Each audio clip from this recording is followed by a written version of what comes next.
eske ibi bintu murabibonamwe amafaranga canke harimo kwicisha bugufi no guca hirya no hino kugira ngo isura igaragara neza n'ingene kombure savye mwumviriza hano ha mwumviriza ivyo Landry Promoter yagiye avuga inyuma yo gusezera Rinoji. Wumve aya majambo, munyumviriza aya majambo muvyumva. Kora nyinshi twarazikoze n'abantu kugira winjire. Reka dushimire cyane abantu bose bafashe ibintu bikunde, dushimire abantu bagize ibishoboka byose kugira ibintu bikunde, dushimira wala se muranyumvira bana God bless my brother Imani Gweza gire cyane gose, dushimira for Dubai. Bella, thank you so much for the first time mukora amateka umuhungu wacu, urumva ni ikintu kidasanzwe. Ndishimira kubona twaramenyanye, ndishimira na team yacu cyane gose. Rero twifurize Rinoji urugendo rwiza. I don't know ko bari nk'umu commissioner ya dirinze idiri, ariko Bella wewe biravugwa ko ari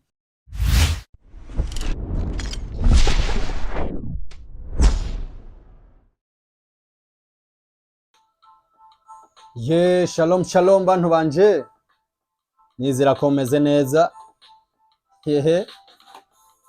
Tariki ni 13 z'ukwezi kwa kabiri 2025, mu masaha make aho tuza kwa turiko turinjira muri le 14 février 2025, umunsi wahariwe umweranda Valentino. Hari abarundi benshi bariko barayuhimbaza ndetse no kwisi yose, ariko twe tukizera ko uwo munsi tuza turi mu kazi.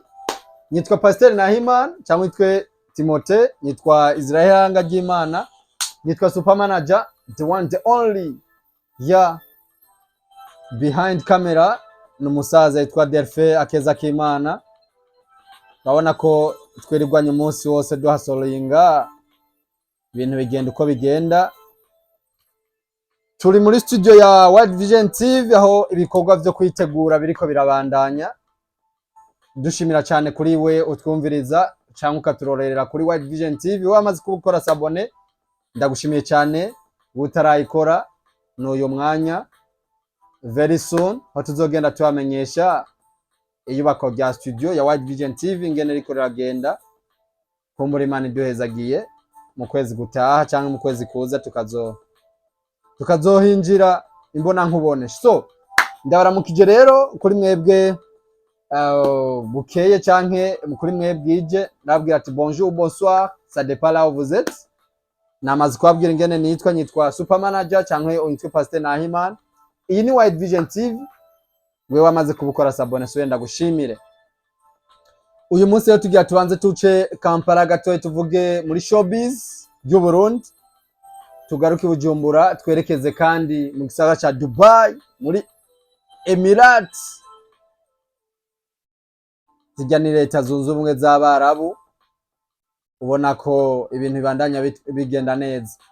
Tudatevye rero turinjira uyu munsi kwisesangura inyuma y'igihe kinini ntagaragara kwisesangura ry'umuziki ndundi, ndavuga please 257 canke guteranya 257. Turaza kugaruka rero mw'iryo sesangura twinjira neza. Twibukanye neza ko 2024 twovuga ko abarundi bahiriwe cyane n'ibitaramo byo ngaha mu gihugu, ariko ivyo hanze mu gihugu, ivyo hanze y'igihugu urabona ko byagiye birabamwa polemique. Turavuga cyane ku bitaramo Salbi, ibitaramo Double J na Kiriku bagaragaye muri Europe. Urabona ko bo bavuga ko byagenze neza, ariko tukibuka kuri ka ya Bifes on the floor ari kumwe na Mona Warda ivyabagendeye uko vyabagendekeye. Urabona ko ari umwaka utabagendekeye neza by'ukuri, ariko kandi tugaruka cyane cyane mu busesanguzi bw'umwe mu baririmbyi. Uyu mwaka wa 2024 warangiye neza, yongera utangura neza. Turavuga ati Dramati cyangwe Irankunda Heri. Dramati yagiye kuba agaragaza urukundo rwiwe kuba Uganda cyangwe kuba Uganda's peoples, aho yarangije 2024 ari mu gisagara ca Kampala cyangwe ari mu gihugu ca Uganda. Muribuka neza ko yarafiteho show, tuvyibukanya neza ko ari we Murundi wa mbere yasubiye kugaragara ku ncuro yiwe ya nyuma cyangwe ku ncuro yiwe ya nyuma ku baririmbyi b'abarundi. 2024 za kugaragara ariko araririmbira abarundi bo hanze y'igihugu cyangwe ariko aririmbira hanze y'igihugu, yongera aba umurundi wa mbere aririmbye hanze y'igihugu. Muravyibuka ko umwaka wari munini ariko itariki imwe yariko aririmbira mu gihugu ca Uganda. Uyu munsi rero turaza kuba turi ku busesanguzi bwa hato na hato, uwo tuvuga ku muririmbyi Rino G ari kumwe na Akili canke Kiriku kuva mu gihugu cyacu cy'u Burundi berekeza mu gisagara ca Dubai. Urabona ko n'urugendo rutavuzwe ko byinshi cyane, ariko bagiye barafata urugendo aho ubona ko batatanze n'ibiganiro kwanditse n'abamenyesha makuru, aho vyagaragaye neza ko Rino G ari we yagiye kuba aganira na Landry Promoter inyuma yo kuva muri Wema Entertainment, aho basenyuye amasezerano. Tuvuga urongoye Wema Entertainment ababwira ati mwene mwigendere, ivyo twakoranye birahagije. Ibintu nuko vyagenze. Muribuka neza ko Landry Promoter we asanzwe ari umuririmbyi, plutôt asanzwe ari umumenyesha makuru mugenzi wacu, ariko Rino G ni umuririmbyi azwi ku izina rya Rino G, ariko muzi ko yagaragaye mu ndirimbo nyinshi kabisa 2024. Ubona ko yamuhiriye nk'indirimbo nka Regent, indirimbo yavuga ko abatipe n'abakobwa muca muvyibuka. Ariko kandi inyuma yo kuva muri Wema Entertainment asuye kugaragara kandi mu ndirimbo bari kumwe n'uwo bavuga ko bari mu rukundo, ariko indirimbo tuzagaruka ko vyinshi kuko yagiye kuba performing batari kumwe n'uwo bayiririmbanye, uwo bavuga ko bari mu rukundo. Ariko n'urugendo wabona ko rutarimwo vibes, uriko uraraba imyiteguro yabo, uriko uraraba affiche. Nagerageje kuba nca hirya no hino kuba social medias influencers, urabona ko atavyinshi bavuze. Urabona ko runo rugendo canke nino performance idafise power cyane ku barundi bari ngaha, nkuko bahora babivuga ko cyane mu gihe umurundi abasohotse, mu gihe umurundi abariko aragenda yigaragaza neza hanze y'igihugu. N'urugendo rwo rwatunganijwe aho Kirikuwe tutagirwa turamugaruka ko katavyinshi yavuze, ariko ndashaka ko tugenda neza kwa kano kantu kavuzwe igihe yariko araherekezwa ku kibuga c'indege. Tuvuga na mugenzi wacu Landry Promoter, ariwe unya bivugwa ko ariwe manager wiwe canke manager wiwe inyuma yo kuva muri Wema Entertainment baravuga ko Landry Promoter ariwe basigaye babana kandi ariwe amumanaginga. So guys, murantunga gato kugira ngo ubu muziki mu kuwubaka bizodufata ikintu kinini kandi cyane, aho ubona kenshi mu mwaka uheze aho mwabonye ibintu bigaragara cyane, ibintu vy'amadeals, agenda atangwa mugabo ama contracts ntiyubahirizwe.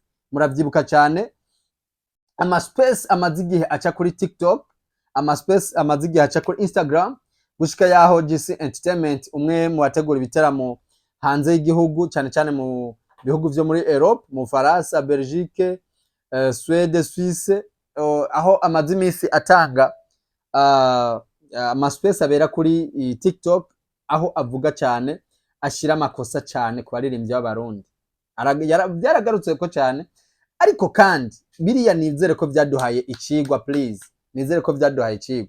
Nivyo Sadbara bimenyereye, we abafise ibintu biri muri contract, hamiyo contract yayirangiza kigarukira. Ntameze nka babanduza wumva ngo reka profit ngo Europe. No, deal ziba zamujaye nimba ari zibirari zitata zihejeje aragaruka. Okay, twinjire yo kwa runo rugendo dukoreshe n'umwanya muto. Urabona ko mu kanya gato turinjira, turi no mwijoro, by the way, no mwijoro, ariko kandi twe ntibitubuza gukora. Twatwiriwe muri town, twinjira neza mu vy'akazi, and then tukabona inkuru nk'iyi tukavuga ati ku bakunzi bacu reka tubashikirize. Reka ndabumvise amwe mu majwi n'ibintu tugiye kuba dusesangura. Please iyo tugarutse cyane kuri bwa buzima bw'abaririmbyi babamwe mu gihe baba bari hanze y'igihugu, muribuka neza ko ari ibintu usanga n'integuro zitameze neza. Iyo wumvise Landry hano hano ibintu yavuze yashimiye cyane Wallace, tutazi neza ivyo ajejwe mw'iyi concert ya Dubai. Monia Fleur biravuga ko ari kamenyereye muri Dubai, nawe ntibajanye. Rino G nk'umuririmbyi w'umurundi bavuga ngo aremewe, yijanye nta mu dancer, yijanye nta mu DJ, umushoramari canke umugwiza atunga ashora cyane mu muziki no mu biteramo bigiye bitandukanye.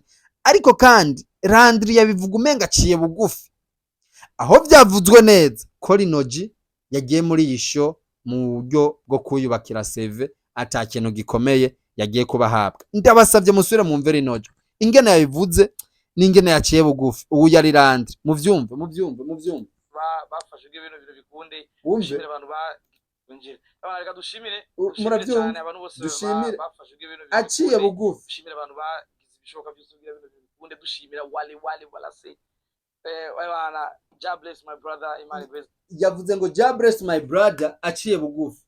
zagire cyane gose dushimira ba Fofo Dubai ajejwiki. Bella, thank you so much for the first time mukora amateka umuhungu wacu.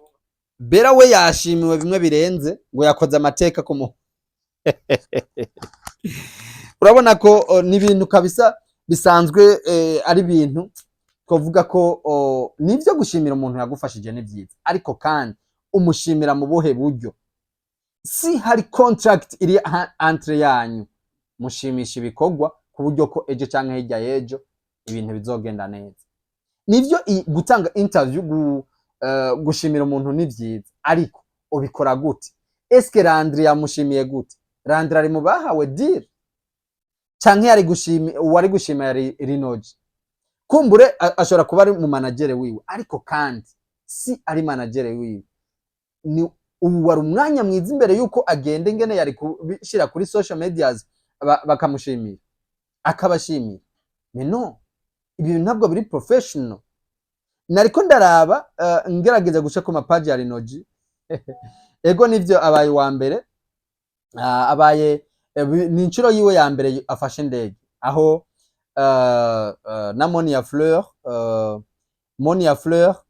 bavuga ko bari sanzwe bari mu rukundo, babiririmbye ko asanzwe by'ukuri we wafata ingendo, ariko indoto ziwe zabaye impamo, by'ukuri urabona ko ibintu byagenze neza. Ariko nka Kiriko akiriwe nta byinshi yarengeje. Raba ubu yasohotse nka superstar, urabona ko n'umuntu kabisa ubona ibyo arimo, n'umuntu agenda ibintu biri professional. We yashyize ku kibuga cy'indege ahita yigendera abandanya, urabona ko ni ibintu biba byateguwe neza. Aha rero cyo tugaruka ku kintu cyitwa uko yo turavye guca bugufi kwa Landry bocubufu.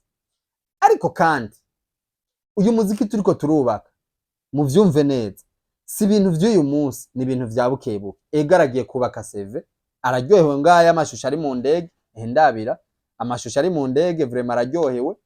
Ariko twe nk'abarundi twategezwa kumenya ati agiye uku deal ivuguku deal azomara iminsi, kuko ego agiye kuba performing lo 15 ni mukanya samedi lo 15 nejo samedi turiko twinjira deja turi jeudi, mukanya twinjira vendredi, samedi niho bazo performinga muri Dubai. Vyakabaye nk'umuririmbyi ari professional kuba bari ba propose nka playlist y'indirimbo azoreremba. Me ntabwo azifisa nyinshi, aracishakisha, ariko vyakabaye kabari karavugisha cyane industry. Alvin Smith yarabivuze, industry nishobora kuvugwa cyane ata showbiz cyangwa ata mabuzz ahari. Iyi show urabona ko ata buzz zahabaye. I don't know ku barundi bari Dubai ko basanzwe bayizi, urabona ko nta ba promoters cyane bariko barayivuga. Ariko reka kumbure twavuga ko duhe amahigwe Rinoji, kumbure turabe ivyo azodukorera, ariko tumwipfuriza amahigwe no kuzigaragaza neza. Ivya Kiriko akiri ntitubigirwa turabigarukako, we yama yabikoze. Ariko akajambo twogumana naka, eski tugiye kuzoza turasohoka mu hanze y'igihugu ari umuririmbyi gusa? Nivyo Landry biragaragara kari biravugwa ko ari manager wiwe yasigaye ku kibuga c'indege, wewe nta n'indege arakorako. Monia Fleur biravugwa ko ari kamenyereye muri Dubai, nawe ntibajanye. Rinoji nk'umuririmbyi w'umurundi bavuga ngo aremewe, yijanye nta mu dancer, yijanye nta mu DJ. Twibuke ivyo Kiriku bamukoreye Kigali, muravyibuka umu DJ Philpit vyamukoreye. Aba basubiye gukora ya erere nyene, bagiye ata mu DJ wabo bafise, bagiye ata bintu biteguwe neza. Ugazosanga neza abarimvyi b'abarundi cyangwa umuziki w'Uburundi zokwama muri vya bindi umenga ni vya bindi yego nubake CV bambone nurira indege, ho bivugwa ko ashobora kuba yakoreye tike y'indege hanyuma kubakwa akubaka CV. Mu kurangiza rero reka dusigarane kino kintu.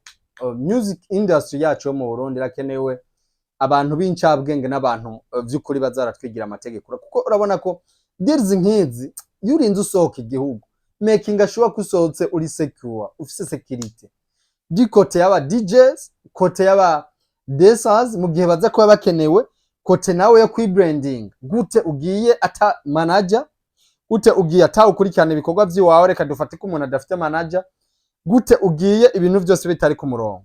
Eske kuba ari kwirondeza tuvyite ko ari kwa kundi ko gukuza CV?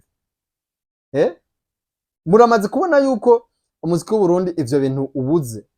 Ugiye mu bihugu bibanyi canke mu bihugu duhana imbibe, urabona ko nk'umuririmbyi arinze asohoka igihugu, urabona ko ni ibintu biba vyateguwe vy'ukuri ku rwego rwiza. Je rero ico mvuga je ndabifuriza amahirwe kuri Rino G ku ncuro yiwe ya mbere asohoka igihugu. Ndifuriza amahirwe kiri kuva muri Billman Boys, nizera ko bazodusegukira neza uko biri kose. Ntaco ni nyakamwe reka ndabivuga uko, kuko bagiye ubona ko bidateguwe neza, kumbure ibi bitazosubira kuduha iyindi shusho mbi. Kwizere ko ingorane zoba zarabaye mu mwaka wahera vraiment zitosubira kutubako. Please ibi bintu aba promoters muriko muradukurikirana bategura ibiteramo mu bihugu by'Abarabu, mwe mwatomye yaba Bella, yaba Wallace, yaba abandi bose bavuze, yaba bari muri team wose, vy'ukuri mu garde isura y'umuririmbyi w'umurundi, isura vy'ukuri, isura nziza. Ego nivyo baracirondeza, ariko kandi nimwe mu jeje gukurikirana ibikorwa byabo muri Dubai. Hari abarundi nivyo, hari abanyarwanda, hari nabumva ikirundi, nimwebwe rero wo kubana nabo. Twizere ko abarundi bari mu gisagara ca Dubai bazobana neza kandi bakabaha show nziza, kuko barashoboye. Tubigarutse ko Rino G muramuzi arashoboye, kiri vyiwe ntitubigarukako, ariko kandi twige no gutegura ibintu byacu. Ndabashimira rero cyane, nizera ko mwaryohewe n'iyi program. Very soon ibiganiro by'isesangura n'ibiganiro bijanye n'umuziki ndundi tukazoza turabihabwa jour à jour kabisa ku rugero rukwiye. Ejo haza tuzaza tugaruka ku baririmbyi bariko barasohora indirimbo, twavuga ko ari indirimbo shasha, tugaruka cyane kandi kuri Alvin Smith izagiwe ngaha mu gisagara ca Bujumbura n'ikimuzanye, aho twavuga ko ari backup nziza agiye kuba akora ngaha mu gisagara ca Bujumbura, na cyane cyane ingene angaje gutegura ibikorwa vyiwe n'indirimbo shasha nabo bahoze bafitanye ibibazo. Ndabashimira rero cyane. Ku mazina yiwanje ni Pastor Nahimana. Ukaba waryohewe na gahunda, kora sabone cyangwa subscribe, kuko tugiye kwinjira cyane mu busesanguzi no kurabira hamwe umuziki ndundi ingene wova ku rugero rumwe uja ku rundi. Ndabashimiye cyane. God bless you. Ndabwira ati Imana iracyari ku ngoma. God is good all the time. Ndabashimira cyane. Behind camera yari umusaza ni Delphe canke Akeza Kimana Delphe yadufashije ku majwi n'amasanamu kugira abashikire aho twari turi kumwe mwari no joro dutunganya cyane cyane iby'inyubako n'ingene twokubaka studio ya Wide Vision TV. Studio izo bifise poids imeze neza, n'amajwi ameze neza, n'amashusho ameze neza. Ndabashimira rero cyane kuri mwebwe mwifuza ko tuvugana canke tuhana ikiganiro. Nimero zacu ni 77 45 679 643 ndabakengurukira cyane. Imana ibahezagire. God bless you.